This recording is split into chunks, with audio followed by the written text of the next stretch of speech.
ആഘോഷങ്ങളിൽ പോലും അപരവിദ്വേഷത്തിന്റെ നിറം ചാർത്തുന്ന കാലത്ത് സമൂഹത്തിന് വേറിട്ട മാതൃകയൊരുക്കി സർക്കാർ പ്രൈമറി വിദ്യാലയം. അട്ടപ്പാടിയിലെ കാരറ ഗവൺമെന്റ് സ്കൂളിലെ കുട്ടികളാണ് ക്രിസ്മസ് തൊപ്പികൾ നിർമ്മിച്ച് വിപണിയിലിറക്കിയത്. വേറിട്ട മാതൃകയൊരുക്കിയ കുട്ടികളെ മന്ത്രി പി രാജീവ് അഭിനന്ദിച്ചു.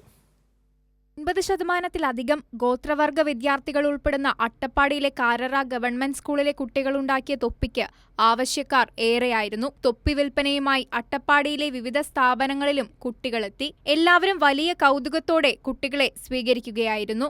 ഞങ്ങൾ എല്ലാവരും ചേർന്ന് തുണിയെടുത്ത് ഞങ്ങളുടെ രക്ഷിതാക്കളൊക്കെ കൂടിയിട്ടാണ് ഇത് തയ്ച്ചത്. ബാക്കിയുള്ള ഡെക്കറേഷനൊക്കെ ഞങ്ങൾ തന്നെയാണ് ചെയ്തത്. ഞങ്ങൾ തന്നെ ഉണ്ടാക്കിയിട്ട് ഇത് കൊടുക്കുമ്പോൾ ഞങ്ങൾക്ക് ഭയങ്കര അഭിമാനമുണ്ട്. വീടിനേക്കാൾ പ്രിയപ്പെട്ട ഇടമായി വിദ്യാലയം മാറുമ്പോഴാണ് കുട്ടികൾ പഠനത്തിലും താൽപര്യം കാണിക്കുന്നതെന്ന് പ്രധാനാധ്യാപിക സിന്ധു സാജൻ പറഞ്ഞു. സ്കൂളിൽ കുട്ടികൾക്ക് വീടിനേക്കാൾ പ്രിയപ്പെട്ട ഒരു ഇടമാക്കി എങ്ങനെ സ്കൂൾ മാറ്റാം എന്നുള്ളതായി ഞങ്ങളുടെ ചിന്ത. അതിന്റെ ഭാഗമായിട്ടാണ് സ്കൂളിൽ ഞങ്ങൾ കൃഷി തുടങ്ങിയത്.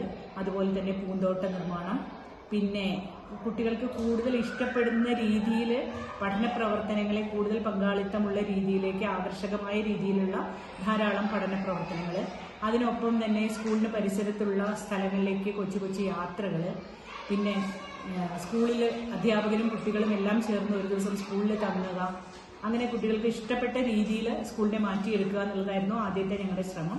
മന്ത്രി പി രാജീവ് കുട്ടികളുടെ സംരംഭകത്വത്തെ അഭിനന്ദിച്ചു.